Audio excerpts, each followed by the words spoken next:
Hello traders வணக்கம். So இன்னைக்கு என்னோட ப்ராஃபிட் அண்ட் லாஸ் பார்த்துருவோம். ப்ளஸ் பார்த்தீங்கன்னா இன்னைக்கு நான் நிறைய மிஸ்டேக் பண்ணிட்டேன்னு நினைக்கிறேன். ஸோ அந்த மிஸ்டேக்ஸ் எல்லாம் கொஞ்சம் எக்ஸ்பிளைன் பண்ணுறேன். நான் இன்னைக்கு ஒரு ட்ரேடை வந்து க்ளோஸ் பண்ணிட்டு ஒரு ட்ரேடை வந்து கேரி ஃபார்வர்டு, அதாவது நாளைக்கு அப்படியே வச்சிருக்கேன் பொசிஷனல் ட்ரேட் மாதிரி. நாளைக்கு எக்ஸ்பைரி டே வேற, என்ன நடக்கும்னு தெரியல. பட் இது வரைக்கும் பார்த்தீங்கன்னா அதில் ஏகப்பட்ட லாஸ் இருக்கு. ஸோ பார்ப்போம் நாளைக்கு அது ரெக்கவர் ஆகுதா இல்லையான்னு சொல்லிட்டு. ஆல்ரைட். ஸோ இப்போ நான் இன்னைக்கு பார்த்தீங்கன்னா பேங்க் நிஃப்டியில் ட்ரேட் எடுக்கல. அதுக்கு பதிலாக பார்த்தீங்கன்னா நான் நிஃப்டியில் ட்ரேட் எடுத்தேன். நான் ஏன் நிஃப்டியில் எடுத்தேன், ஏன் பேங்க் நிஃப்டியில் எடுத்தேன்னு சொல்கிறேன். ஸோ நிஃப்டியில் பார்த்தீங்கன்னா உங்களுக்கு இன்னைக்கு ஒரு கிளியர் கட்டான ஒரு டவுன் சைடு இருந்துச்சு. நான் எடுத்தது பார்த்தீங்கன்னா ஒரு 12:45 50 இருக்கணும் டைமு. ஸோ அந்த டைம் எடுத்தேன். நான் ஏன் நிஃப்டியில் எடுத்தேன் அப்படின்னு நான் உங்களுக்கு எக்ஸ்பிளைன் பண்ணுறேன். ஓகேங்களா. ஸோ ஃபர்ஸ்ட் வந்து பார்த்தீங்கன்னா, ஸோ இது வந்து நேத்தோட லோ. ஸோ இந்த பாயிண்ட் வந்து நேத்தோட லோ இல்லையா. ஸோ இந்த லோ வந்து கட் பண்ணுச்சு. ஸோ இந்த லோவை நம்ம கட் பண்ணும்போது பார்த்தீங்கன்னா நமக்கு ஒரு கிளியர் கட்டான டைரக்ஷன் தெரிஞ்சிச்சு. அதுவும் இல்லாமல் பார்த்தீங்கன்னா இந்த ட்ரெண்ட் பார்த்தீங்கன்னா, ஸோ இந்த கேண்டில் பார்த்தீங்கன்னா உங்களுக்கு ஒரு நல்ல சஜஷன் கிடைச்சிருக்கும். ஓகே, மார்க்கெட் வந்து கொஞ்சம் டவுனில் போக போகுது அப்படின்னு சொல்லிட்டு. ஸோ அதனால் நான் இந்த இடத்துல என்ட்ரு ஆகி நான் இந்த இடத்துல க்ளோஸ் ஆகிட்டேன். ஸோ ஃபர்ஸ்ட் ட்ரேடில் எனக்கு வந்த ப்ராஃபிட் எவ்வளோன்னு பார்த்தீங்கன்னா 9000 rupees. அதாவது இதுதான் ஃபர்ஸ்ட் ட்ரேடு 9377. ஓகேங்களா. ஸோ எகெயின் நான் ஒரு சின்ன ஒரு பை ஆப்ஷன் பண்ணேன். அதில் பார்த்தீங்கன்னா ஒரு 4000 ரூபா. ஸோ கிட்டத்தட்ட பார்த்தீங்கன்னா ரெண்டுலும் சேர்த்து எனக்கு ஒரு 14000 ரூபா கிட்ட ப்ராஃபிட் இருந்துச்சு. ஓகேங்களா. பட் நான் என்ன பண்ணிட்டேன் அதுக்கப்புறம் பார்த்தீங்கன்னா மார்க்கெட் டைரக்ஷன் வந்து அப்படியே கம்ப்ளீட்டாக ஆப்போசிட்டாக மாறிடுச்சு. ஓகே, நான் வந்து இதுலையெல்லாம் ஒன்றும் ட்ரேட் பண்ணலை. சாரி, நிஃப்டியில் இல்லை, பேங்க் நிஃப்டியில்.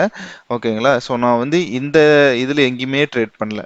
ஓகேங்களா. ஸோ நான் வந்து எங்கே ட்ரேட் பண்ணேன் அப்படின்னு பார்த்தீங்கன்னா இந்த இடத்துல தான் ட்ரேட் பண்ணேன். ஓகே, ஏன்னா இது ஒரு மேஜர் பாயிண்டாக இருந்திருக்கு. அதாவது நான் இந்த ரெசிஸ்டன்ஸை கால்குலேட் பண்ணது பார்த்தா ரெசிஸ்டன்ஸஸ் ஓகே, ரெசிஸ்டன்ஸில் இருந்து கீழே வரும் அப்படின்னு நான் எதிர்பார்த்தேன். அதுவும் இல்லாமல் இந்த ட்ரெண்ட் லைனை வந்து ரெஸ்பெக்ட் பண்ண மாதிரி இருந்துச்சு. ஸோ அதனால் மார்க்கெட் வந்து கொஞ்சம் கீழே வரும்னு எதிர்பார்த்தேன்.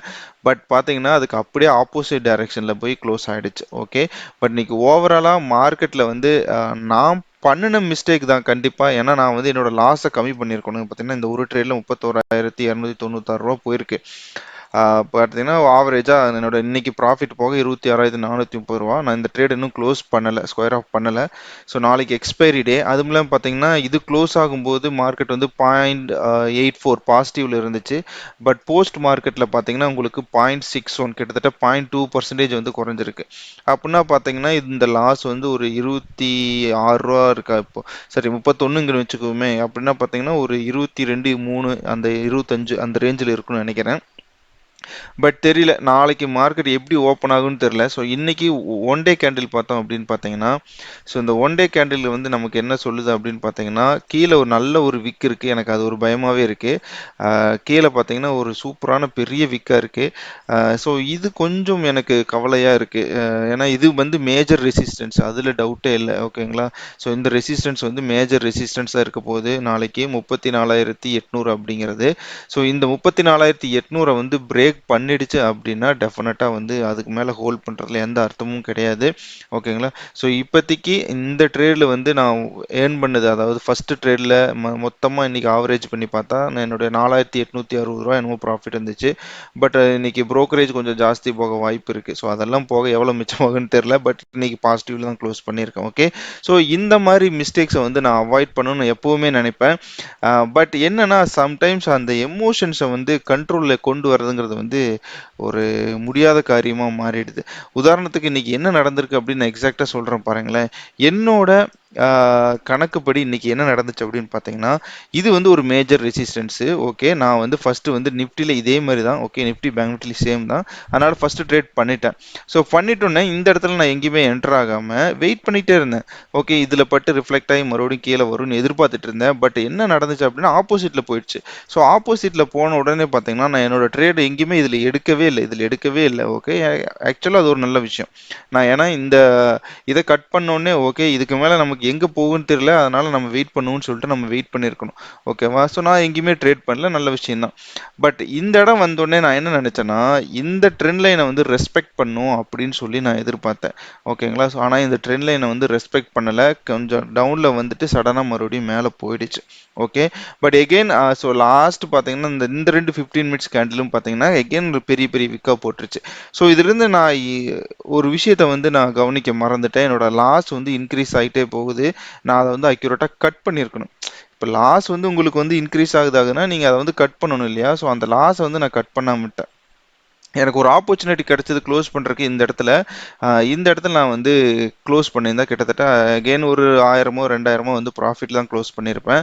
பட் இந்த இடத்துலையும் க்ளோஸ் பண்ணாமல் விட்டேன். பட் அடுத்த 5 நிமிஷத்தில் பார்த்தீங்கன்னா அது எகெயின் மேலே போயிடுச்சு. ஓகேங்களா?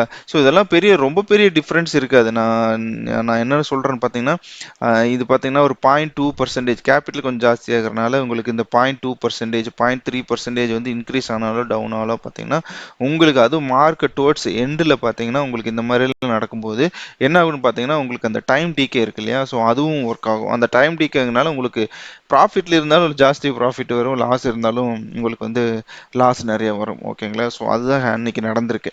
ஸோ இந்த ஜோன் வந்து ரொம்ப கிரிட்டிக்கலான ஜோனாக அன்னைக்கு எனக்கு அமைஞ்சிருக்கு.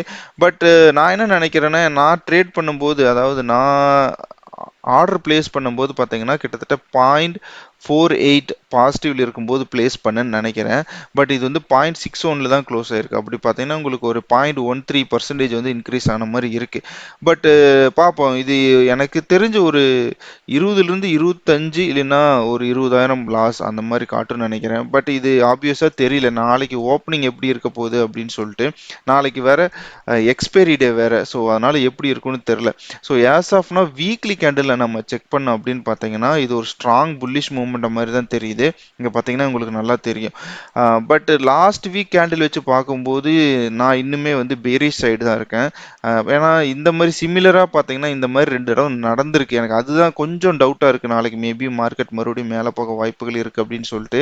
இங்கே பார்த்தீங்கன்னா இந்த மாதிரி ஒன் டே கேண்டிலும் அதே மாதிரி தான் இருக்குது. இன்னைக்கு கொஞ்சம் நல்ல பெரிய ஒரு புல்லிஷ் கேண்டில் மாதிரி போட்டிருக்கு. பட் அது வந்து இண்டிசேஷன் கேண்டில்னு சொல்லுவாங்க சப்போர்ட்ல வந்தா. அதனால எந்த பக்கமும் டிசைட் பண்ண முடியாத ஒரு சுச்சுவேஷன்.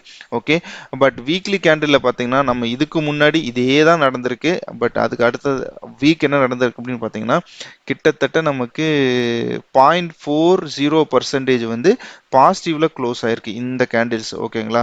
பட் அதே மாதிரி இந்த வீக், அதாவது நாளைக்கும் நாளானைக்கும் நடந்துச்சு அப்படின்னா டெஃபினட்டா பெரிய பெரிய லாஸ் இருக்கும். பட் இன்கேஸ் இன்கேஸ் நம்ம வந்து இந்த சப்போர்ட்டை வந்து நம்ம நம்புறோம் அப்படின்னா இந்த சப்போர்ட்ல பட்டு ரிஃப்ளெக்ட், அதாவது கீழே டவுன் சைடு வந்துச்சு அப்படின்னா நமக்கு வந்து நல்ல ப்ராஃபிட் இருக்கு, நிறையவே வாய்ப்பு இருக்கு.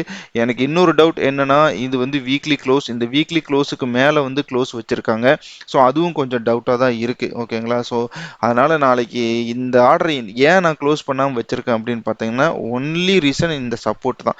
ஸோ இந்த சப்போர்ட்டை வந்து நாளைக்கு பிரேக் பண்ணிடுச்சு, நாளைக்கு வந்து ஓப்பனிங்லேயோ இல்லை வந்து கீழேயோ வந்துட்டு எப்படியும் பிரேக் பண்ணிடுச்சு அப்படின்னா டெஃபினட்டாக அது எவ்வளோ லாஸ் இருந்தாலும் சரி, 40,000 50,000 எவ்வளோ லாஸ் இருந்தாலும் சரி, அந்த லாஸை புக் பண்ணிட்டு வெளியே வந்துடுவேன். அதில் எந்த டவுட்டுமே கிடையாது. ஓகேங்களா?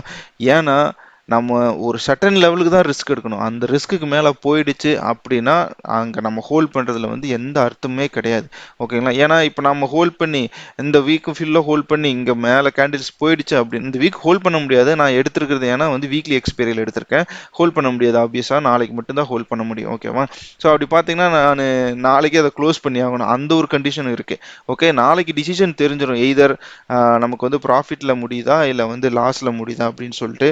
பட் கேண்டில் ஸ்டிக்ஸ் மற்ற விஷயங்கள் எல்லாமே பார்த்தீங்கன்னா எனக்கு ஆப்போசிட்டில் தான் இருக்குது. நான் அதை ஓப்பனாக சொல்கிறேன். ஓகேங்களா? பட் நான் என்ன நம்பிட்டு இருக்கேன் அப்படின்னு பார்த்தீங்கன்னா இந்த ரெசிஸ்டன்ஸை மட்டும்தான் பிலீவ் பண்ணிட்டு இருக்கேன். ஒருவேளை நமக்கு வந்து நாளைக்கு ஓப்பனிங்கில் வந்து பாசிட்டிவ்ல ஓப்பன் பண்ணி கொஞ்சம் டவுனில் வந்தால் நமக்கு வந்து இன்னும் கொஞ்சம் கம்மியான என்ன சொல்கிறது லாஸ் இருந்துச்சு. இப்போ வந்து ஒரு 30,000 இருக்கிறது வந்து ஒரு 10,000 12,000 லாஸ் இருந்துச்சுன்னா அது பெனிஃபிட் தானே. ஸோ அப்போ க்ளோஸ் பண்ணிடலான்னு ஒரு ஐடியாவில் இருக்கேன்.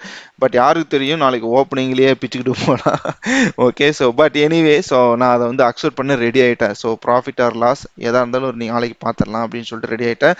மேக்ஸிமம் ஒரு 40,000 45,000க்கு மேலே நான் போக மாட்டேன். அதுக்கு மேலே லாஸ் ஆச்சுன்னா நான் க்ளோஸ் பண்ணிட்டு வந்துடுவேன். ஏன்னா நான் இது வரைக்கும் ஏர்ன் பண்ணதே பார்த்தீங்கன்னா இந்த போன வாரம் இந்த ஒரு 2 வாரம் சேர்த்து 45,000. ஸோ அந்த எல்லாத்தையுமே நான் வந்து இந்த ட்ரேடில் வந்து ரிஸ்க் வச்சுட்டேன். ஸோ அதனால அதுக்கு மேலே நான் ரிஸ்க் எடுக்க மாட்டேன். என்னோட கேபிட்டலுக்கு பிரச்சனை அப்படின்னா நான் ரிஸ்க் எடுக்க மாட்டேன். கண்டிப்பாக ரிஸ்க் எடுக்க மாட்டேன். அதில் எந்த டவுட்டுமே இல்லை. ஓகே. ஸோ பார்ப்போம் நாளைக்கு என்ன நடக்குது அப்படின்னு சொல்லிட்டு. பட் இன்னைக்கு எனக்கு தெரிஞ்சு ஒரு நல்ல அப்சைட் மூமெண்டம் இருந்திருக்கு. நீங்கள் யாராவது நல்லா ப்ரிடிக்ட் பண்ணியிருந்தீங்க பேஸ்ட் ஆன் ஏதாவது ஒரு அனாலிசிஸில். நான் ஆக்சுவலாக இந்த இடத்துல ஒரு ட்ரேட் எடுக்கலான்னு யோசித்தேன். பட் என்ன பிரச்சனை அப்படின்னு பார்த்தீங்கன்னா, பக்கத்துலேயே இங்கே வந்து பார்த்தீங்கன்னா ஒரு ஹை இருக்குது. ஓகேங்களா. ஸோ அதனால தான் நான் ட்ரேட் எடுக்கல.